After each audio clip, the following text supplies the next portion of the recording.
Oi, alunos! Tudo bom com vocês? Eu espero sinceramente que sim, tá bom? Já vão acompanhando aí no grupo todas as atividades que eu for mandando, todos os avisos, viu? Pois bem, já mandei aí para vocês a apostila, né, da nossa disciplina, um slide da aula 1 e a primeira atividade da aula 1. Mandem as atividades no meu PV, tá? Para evitar congestionar o grupo, certo? E também para evitar que os colegas vejam as respostas, tá? As respostas são pessoais, são individuais, certinho? Ok. Feito isso, nós vamos para a aula 2. Hoje nós vamos falar sobre as principais teologias da psicologia moderna. Ou seja, nessa aula de hoje nós daremos uma pincelada nessas teorias e nós vamos perceber o seguinte: a psicologia está muito mais perto de nós do que nós imaginamos, certo? Ela está ao nosso redor, certo? Ela está na sociedade. Vamos lá, próximo slide. Eu pergunto para vocês, qual a importância da psicologia para as profissões? Qual vai ser a importância dessa disciplina para a sua profissão no futuro? Você sabe? Pois bem, eu pontuei aqui apenas alguns pontos, mas existem diversos outros.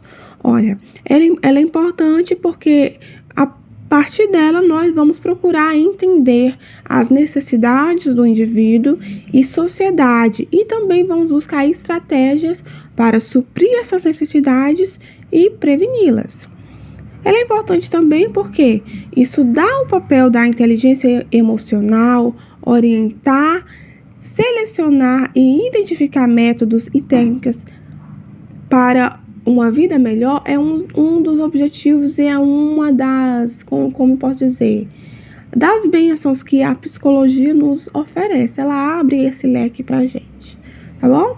Ela é importante também porque a partir dela nós podemos identificar falhas em nós, né? E procurar meios de solucionarmos essas falhas. Além de tudo, ela nos ajuda a ter um bom relacionamento intrapessoal, né, e interpessoal. E também ela nos auxilia na identificação do perfil, do potencial e nos orienta a como treinar pessoas, como lidar com pessoas e acompanhá-las.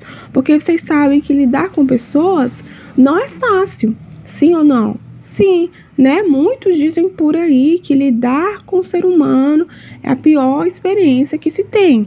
Por quê? Porque tem-se essa visão de que o ser humano é um ser difícil de lidar, né?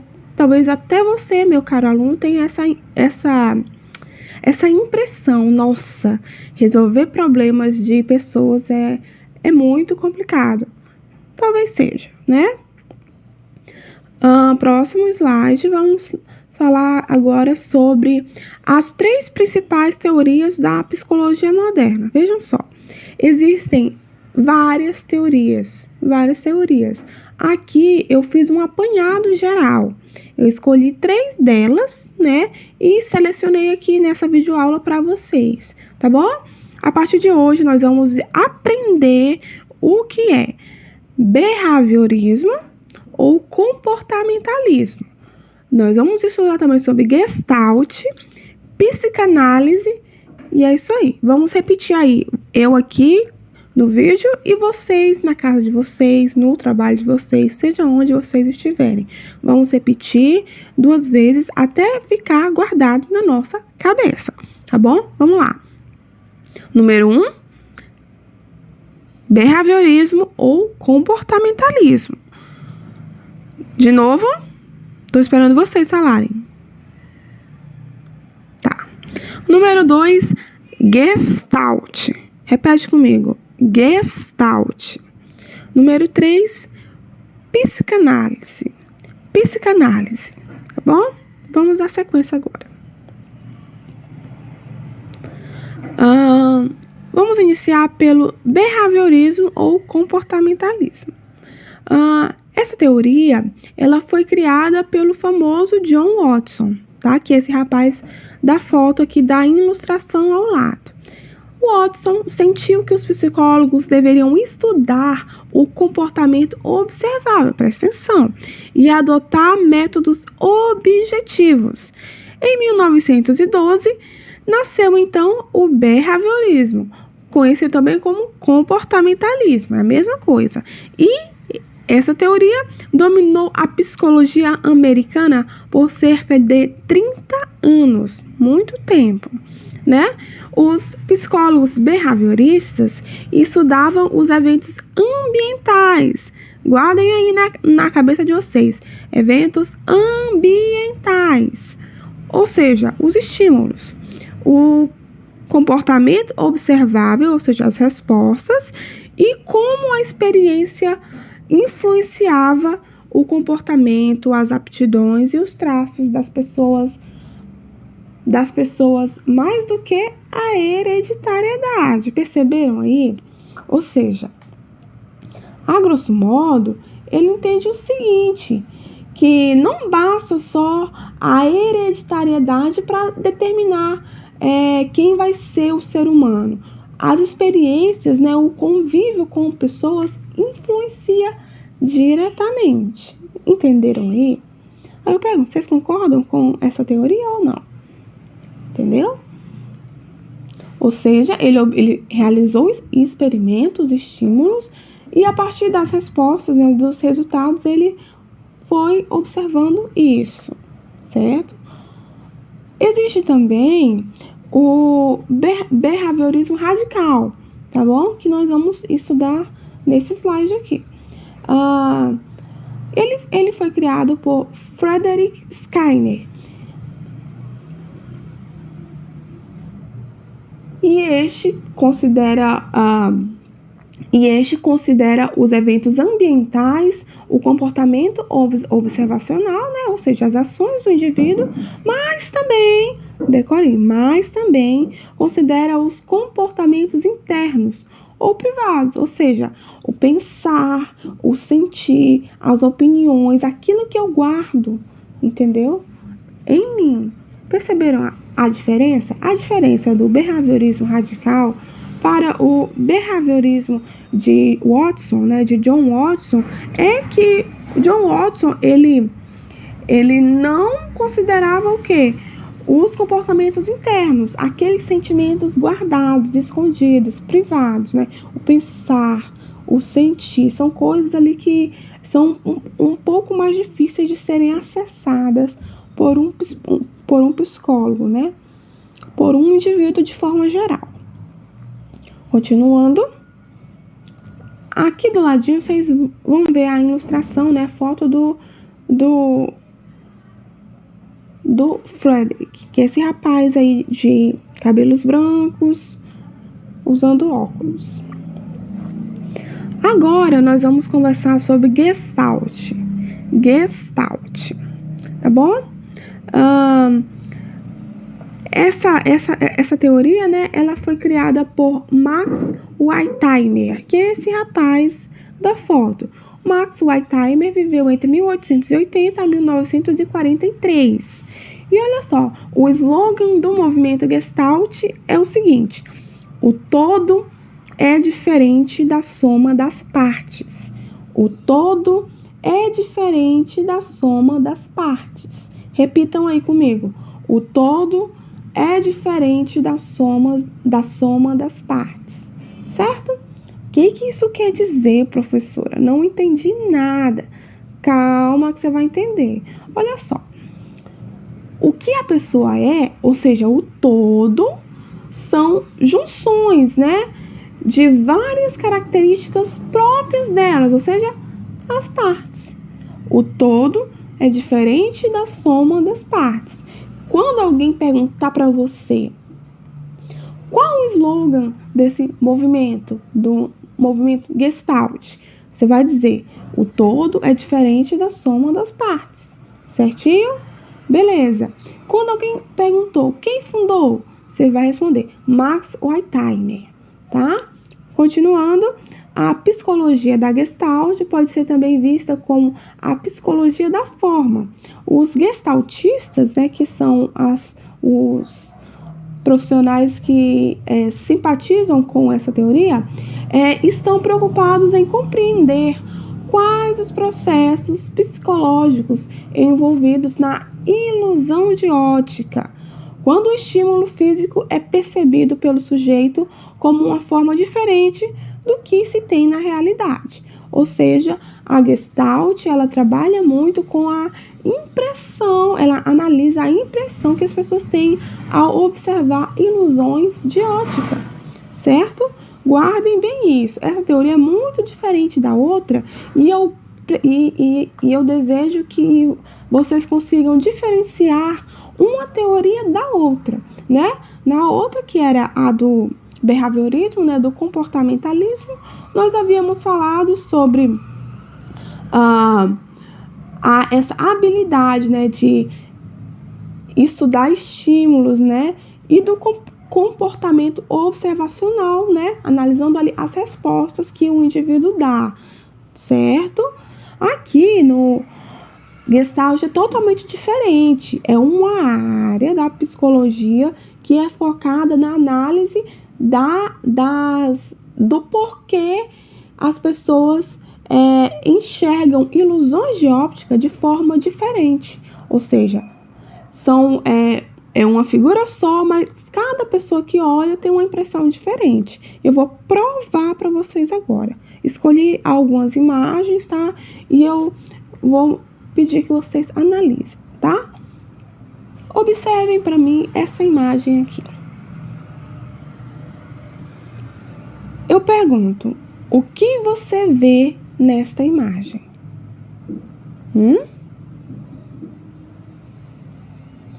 Alguns podem ver uma taça, né? Uma taça. Já outros podem ver 2 rostos, né? Uma taça ou 2 rostos. São respostas diferentes, tá bom? Mas nenhum dos dois está errado. Olha lá, aos gestaltistas interessa muito saber sobre os significados que os seres humanos impõem aos objetos e acontecimentos de seu mundo, a percepção, a solução de problemas e o pensamento, certo?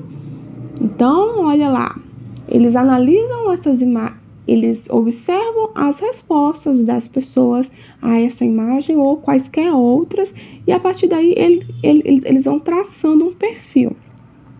A Gestalt, ela é muito presente nos filmes, né? Quem aqui nunca assistiu um filme e nunca se deparou com essa situação? Alguém mostrando uma imagem, né, a um paciente e aguardando o paciente dizer o que ele enxerga naquela foto, certo?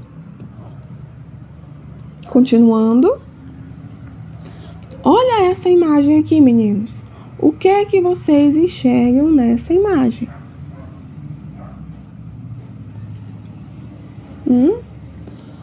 Para alguns, essa é apenas uma árvore, né? Mas outros podem enxergar uma leoa do lado direito, ó, uma leoa aqui. Um macaco do lado esquerdo, tá vendo? Vocês percebem? Né? E outros, além de tudo isso, podem enxergar peixinhos. Aonde estão os peixinhos na imagem? Vocês conseguem identificar? Aqui, ó. Peixinhos. Certinho? Então, é bem interessante essa teoria. E essa imagem? E aí? Bagunçou com o cérebro de vocês? Essa pessoa está de lado ou está de frente? Que ilustração interessante, vocês não acham? Pois bem, analisem aí para mim.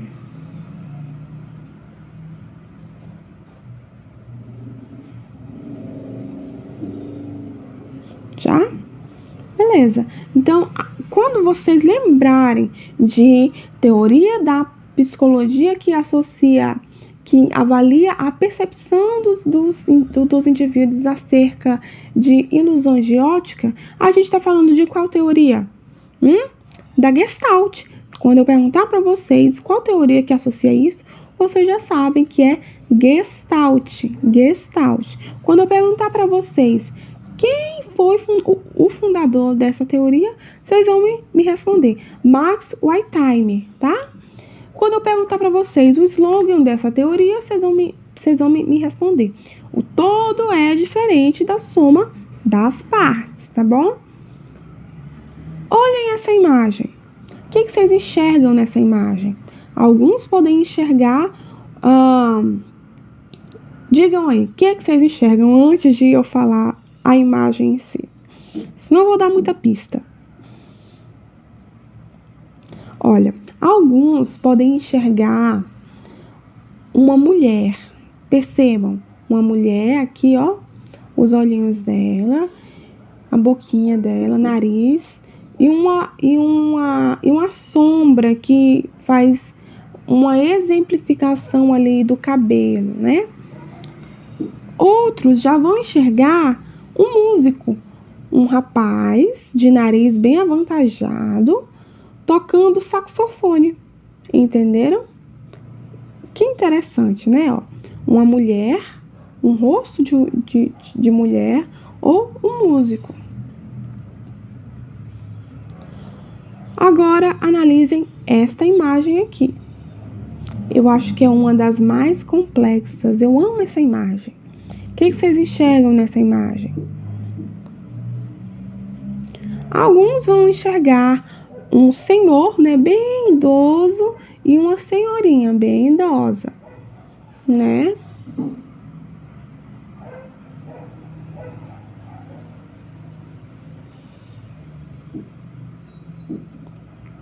Outros já irão enxergar uma outra coisa. Vocês conseguem perceber algo mais nessa imagem? Sim ou não? Se esforcem aí. Outros já vão perceber aqui, ó, do lado esquerdo, né,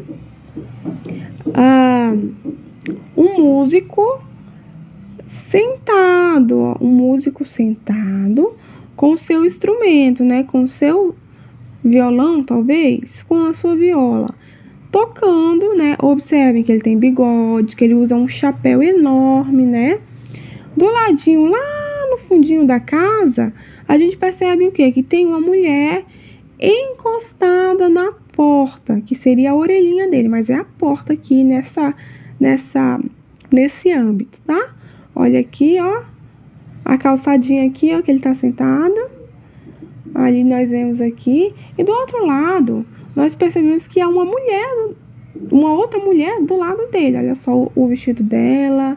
Ela usa cordão, né, que na ilustração anterior nós poderíamos enxergar como as olheiras dela, né?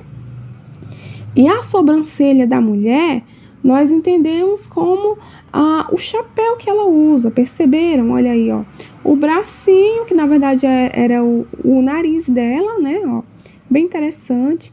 E ela tá com uma garrafa aqui, ó, que nós poderíamos entender na ilustração, na visão anterior, com os brincos dela, né? Olha só, nós enxergamos um casal de idosos, mas enxergamos 3 pessoas nas faces ali, certo? Bem interessante.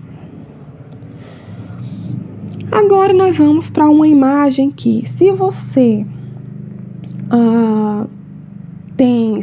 tem tontura com frequência, sente enjoos, náuseas com muita facilidade, eu recomendo que não olhe. Mas se você quer olhar, é essa aqui.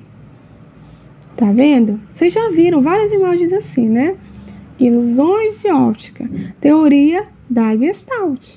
Certinho? A imagem não tá se movendo, é uma imagem só. Mas ela foi feita com esse intuito, de dar a impressão de que ela se move. Tá bom? Agora, nós vamos para uma outra teoria, que é a psicanálise. Eu tenho certeza que vocês já ouviram falar aí em algum momento da vida de vocês.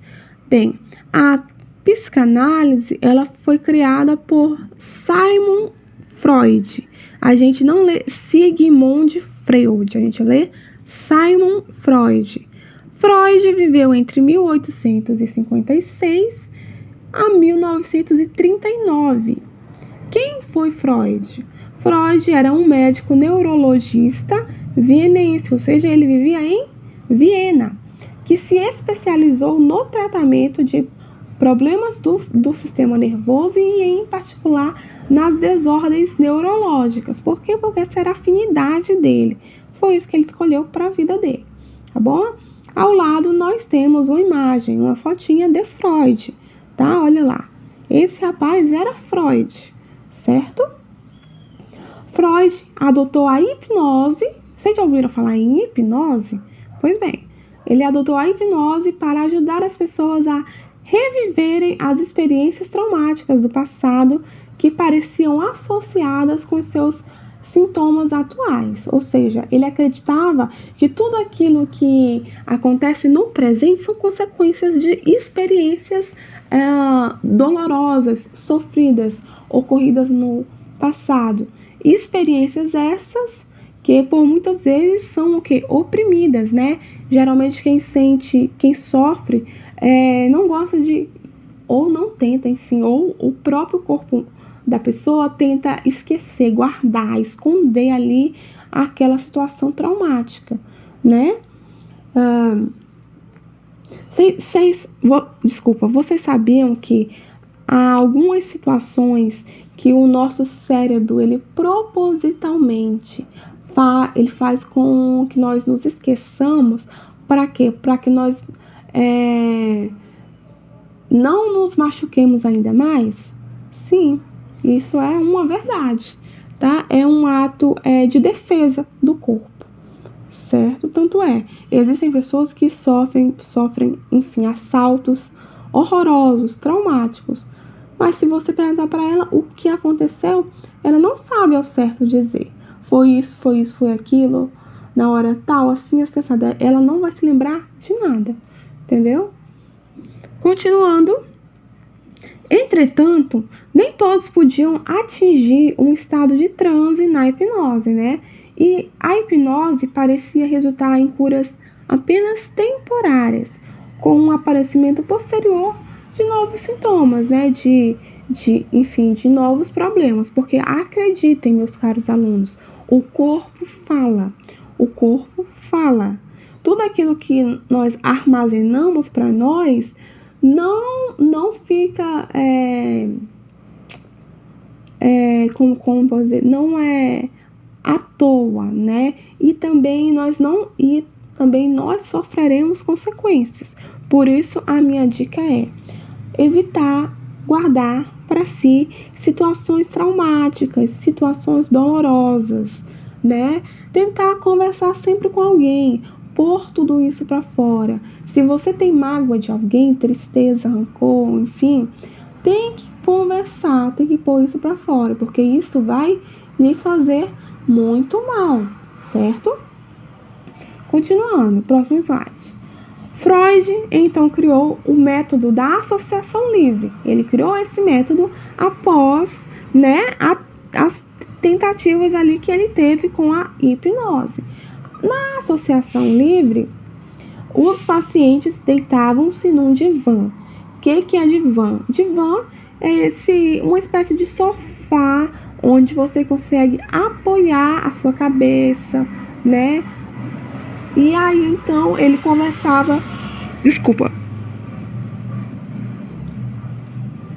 Pronto. E aí, então, ele conversava com os seus pacientes. Ele encorajava eles a dizer o que lhes viessem à mente, né? Desejos, conflitos, preocupações, temores, medos, inseguranças, lembranças, pensamentos. Tudo, tá? Eles também eram convidados a relatar seus sonhos. Daí o termo associação livre, porque Freud deixava tudo muito liberado e a partir de tudo aquilo que o paciente falava, ele ia analisando e criando as suas teorias. Eu acho que isso é por causa disso e aquilo é por causa disso. E esse medo de hoje é por causa dessa situação assim assado que aconteceu no passado. Perceberam? Era mais ou menos isso que ele fazia, tá? Aqui do ladinho nós teremos uma outra ilustração, né? Bem embaixo, olha só. Uma pessoinha deitada no divã, né? Na cabeça nós percebemos um emaranhado, né? Um rabisco, como se as ideias estivessem todas desconectadas, bagunçadas, desordenadas. E o Freud, que está do lado, ele ia tricotando aquelas ideias, ele ia reorganizando aqueles pensamentos, tá bom? Freud tratava dos seus pacientes tentando trazer à consciência aquilo que estava inconsciente. Ele insistia que todos os detalhes se ajustavam perfeitamente entre si, entendeu? E ele falava também que a personalidade é formada durante a primeira infância. A exploração das lembranças dos primeiros 5 anos de vida era essencial no tratamento de Freud, né? Ou seja, ele gostava muito de recapitular, de trazer à tona todas essas lembranças, né? Porque ele acreditava, e em parte é verdade, que muitos medos que nós desenvolvemos na vida adulta estão relacionados à infância, né? Muitas preocupações, né? Por exemplo, o que será que a Maria vai pensar de mim por causa disso, e de aquilo? Então, está relacionado, com certeza, com fatos pregressos, com traumas, né? Traumas. Certinho? Ok. Quando eu perguntar para vocês quem criou a psicanálise, o que vocês vão me responder? Foi Freud. Sigmund Freud, ou apenas Freud, né? F-R-E-U-D, Freud. Onde Freud viveu? Ele viveu em Viena, né? Quem era Freud? Aí você vai falar que era um médico neurologista especializado no tratar de problemas do sistema nervoso. Óbvio, né? Neurologia, sistema nervoso, enfim, né? Próximo slide. Agora nós vamos conversar sobre qual a diferença entre os psicólogos, os psiquiatras e os psicanalistas. Vocês conseguem distinguir para mim a diferença? Não? Bora lá. Quem são os psicólogos? Os psicólogos geralmente passam cerca de 5 anos, né, em uma faculdade, aprendendo sobre o comportamento normal e anormal. Eles aprendem também sobre diagnóstico, né, testes e tratamento. Já os psiquiatras são aquelas pessoas que cursam uma faculdade de medicina e em seguida elas vão se especializar, né, ou em uma residência ou em uma especialização comum em psiquiatria. Aí eles são os psiquiatras, né? Eles atuam em média de 3 anos como residentes, né? Caso eles escolham essa residência. E aí eles vão fazendo tratamentos, vão lidando com saúde mental e eles são os profissionais mais apropriados para prescrever medicações, né?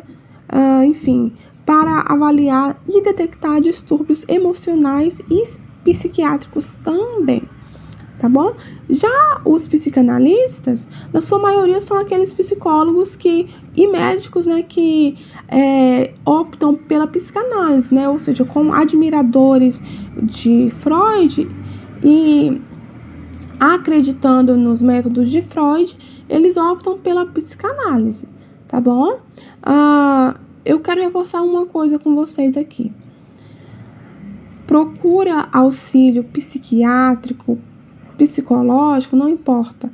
Qualquer ser humano. Não é só pessoas desajuizadas ou pessoas doidas, como gostam de falar aí, que vão ao psicólogo, não. Isso é um mito, é um tabu, é uma mentira.